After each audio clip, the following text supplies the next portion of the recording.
A gravação começará em breve? Certinho. Está gravando. É isso. Então, boa noite. Né? Boa noite. Estamos aqui com a atividade da primeira e segunda semana da disciplina de Metodologia de Ensino da Educação Física.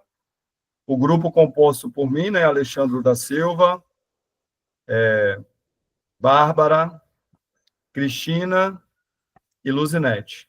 E aí nós vamos discutir um pouquinho sobre relacionar a nossa prática, vivência, relacionada aos 3 textos, né, que foram indicados para a gente estar discutindo essa semana, né? Aí, lendo os 3 textos e analisando, vi que muitos deles, né, encaixam um pouco com a questão da minha vivência e minha prática pedagógica dentro da escola, né?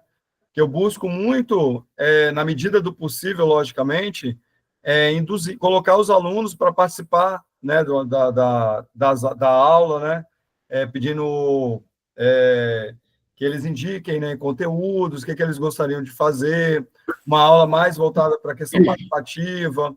Lógico que a gente encontra muitas dificuldades, resistência por parte de alguns alunos, né? A falta de experiência de alguns conteúdos que eles não conhecem, então você tem que fazer uma apresentação, eu faço uma apresentação para eles de alguns conteúdos que eles gostariam de estar estudando, estar vivenciando, né? Mas ainda existe muito conflito em relação a isso, né? A questão de violência, o bullying. Então, eu tento trabalhar muito essas temáticas do bullying com eles, essas temáticas mais questão de relacionamento, de relacionamento. Trabalho essa questão de gênero, que é muito presente entre eles também, essa questão de divisão de meninos, de meninas, o que é brincadeira de menino, o que é brincadeira de meninos.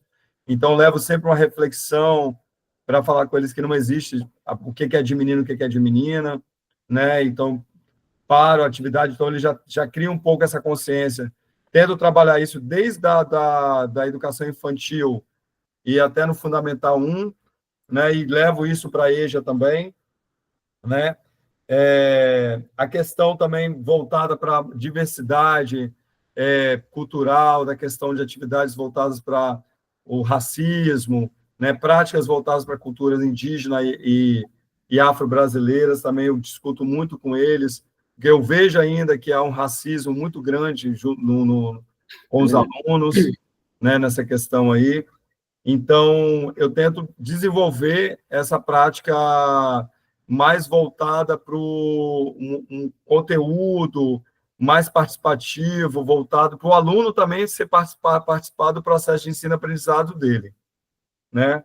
Então, seguindo os textos nessa questão da prática pedagógica, como é desenvolvida a prática pedagógica, como incluir o aluno nessa questão pedagógica do ensino, né? Então, eu tento desenvolver isso, né? Lógico que tem as dificuldades, mas eu acho que eu estou conseguindo fazer isso com os alunos aos poucos, né? São pequenos alunos ainda, não tem tanto conflito como os jovens hoje têm, não estão tão afetados assim como a tecnologia, como os jovens estão mais afetados, então ainda eu tenho um resultado mais ou menos positivo em relação a isso, entendeu? É mais ou menos isso que eu queria relacionar os textos à minha prática. Então, gente, relacionando aqui os textos também com a minha prática, os textos, eles levam, assim, a gente a pensar sobre a questão da nossa formação mesmo, como que a gente é formado professor, né?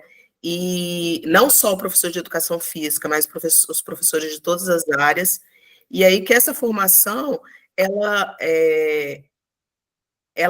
deveria ser uma formação voltada mesmo para a gente buscar dentro da escola, tá levando os nossos alunos, a gente ser um mediador mesmo do processo de ensino-aprendizagem, né, com os nossos alunos, porque quando a gente pensa no processo de ensino-aprendizagem, geralmente, assim, com as disciplinas, né, o professor, ele sendo o detentor do conteúdo, e que só ele consegue passar aquilo ali para o aluno, né, acaba prejudicando, né, esse processo aí.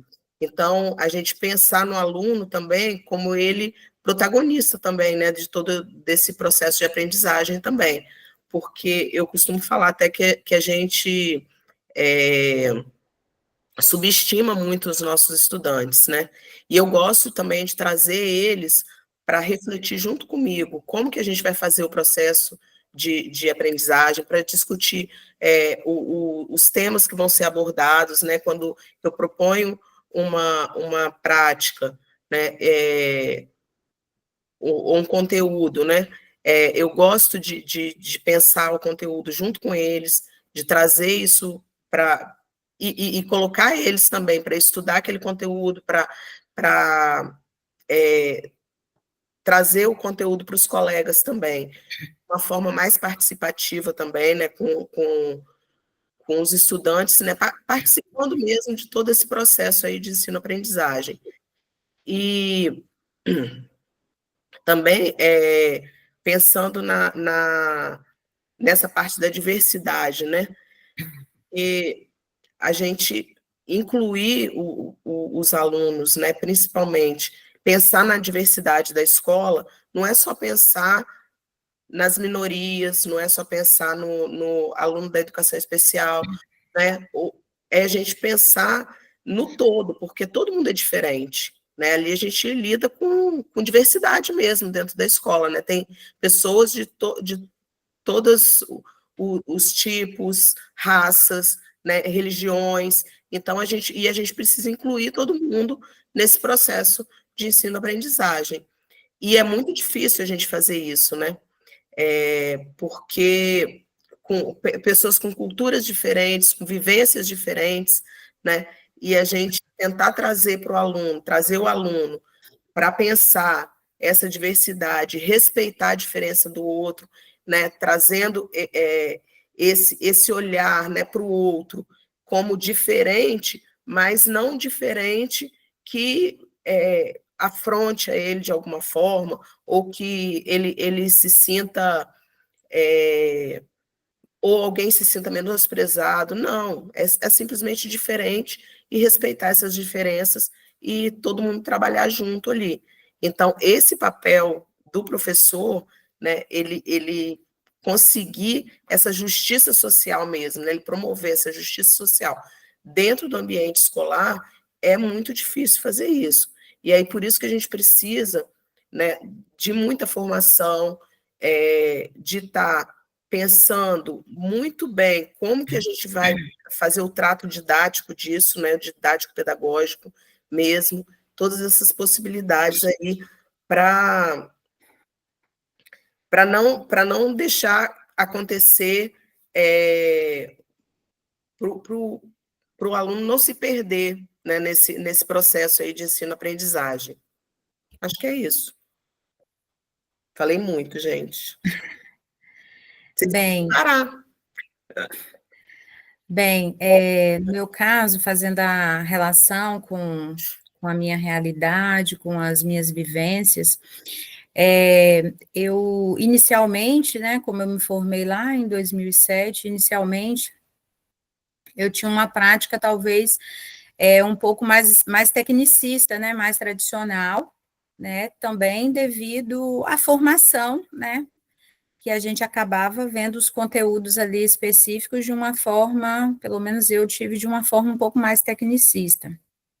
E com o passar do tempo, né, além de eu não concordar, né, com que a gente tem que ser um treinador, né, ter um perfil de árbitro, né, eu comecei, então, a pensar em trabalhar de uma forma mais lúdica, né, principalmente a questão dos esportes, porque acabava excluindo, né, os estudantes. E trabalhar de uma forma crítica não é fácil, a gente encontra muitas dificuldades, porque às vezes quando a gente quer fazer uma discussão com os estudantes, eles acabam querendo, vamos jogar, vamos jogar. Então, é desafiador a gente trabalhar, né, com essa perspectiva crítica, né, mas eu tenho tentado, eu fiquei um tempo fora, né, da sala de aula, e nesse ano eu tenho tentado dialogar mais com eles, perguntar, né, como que foi a aula, o que que eles acharam, né, e muitas vezes quando a gente trabalha de uma forma lúdica, como, por exemplo, eu estava trabalhando o basquete, e aí você leva um jogo para trabalhar o basquete, não só aquela reprodução, né, do jogo, né, do esporte institucionalizado, e aí eles dão ideias também, né? Ah, a gente poderia fazer assim, né? Então, essa contribuição deles é muito importante e acaba atraindo mais os estudantes, né, para participar das aulas. A questão da diversidade, né, eu penso também que é muito importante, a gente tem trabalhado, né, isso, na verdade, inclusive a questão da equidade racial, né, na nossa rede estadual, por exemplo, a gente tem um mapa de ação onde todos ali dão a sua contribuição dentro da sua disciplina, né, nesse ano eu consegui trabalhar sobre jogos e brincadeiras, de matriz indígena e africana, fazendo um resgate, e a gente percebe, assim, que muitos não conheciam, né, algumas brincadeiras, né, dessa origem, outros conheciam as brincadeiras, mas não sabiam dessa origem, né, então uma forma de estar ali valorizando a diversidade, e incluindo, né, também a todos, para que todos se sintam, né, ali pertencentes e representados, né. Em relação à formação, né, e continuada, e também a orientação, geralmente na minha escola onde eu estou trabalhando, tem 2 professoras de educação física, então mesmo que às vezes o pedagogo que tem uma formação mais geral, ele não se aproxima muito, não contribui muito, né, por ter uma formação mais generalista, eu e a minha colega de educação física, a gente acaba trocando muitas informações e experiências, e aí uma acaba contribuindo com a outra, né, nesse processo de ensino-aprendizagem. O que deu certo para trabalhar tal conteúdo? Né? Então, mesmo que a gente não tenha uma aproximação tão grande do pedagogo, do setor pedagógico, mas eu tento, no caso, aprender aí com minha outra colega e vice-versa. Né? Então, é isso.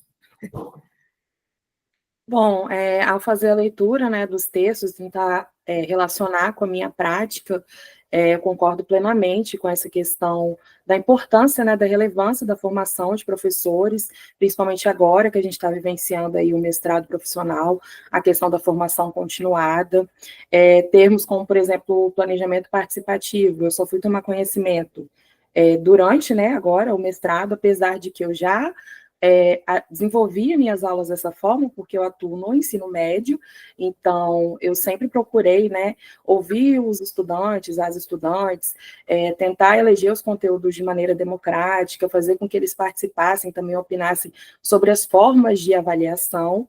Então, eu acho essencial, se a gente visa uma formação humana, né, crítica, integral, do e da estudante, que haja, né, essa conversa, esse diálogo, essa participação ativa, de fato, deles, né, para conosco, professores e professoras, e a importância também das formas de avaliação, né, da participação e tudo mais.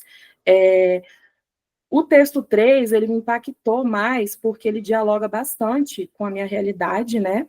A gente que vive aí o ensino médio após, né, as reformas, né, a reforma e agora, né, a nova lei, né, desde 2020, final de 2024.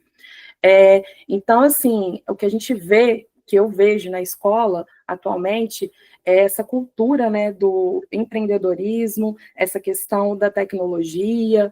Então, quando a gente vai falar de uma escola social, de uma escola justa, né, que visa a diversidade e tudo mais, na realidade, na prática, o que a gente vê com a redução da carga horária, inclusive de educação física, é que a gente está sendo sufocado, que cada vez fica mais difícil você desenvolver, né, uma aula, a sua disciplina, visando o desenvolvimento humano, visando a emancipação, porque a gente vai sendo engolido, né, por toda essa burocracia, por toda essa falta de espaço, né.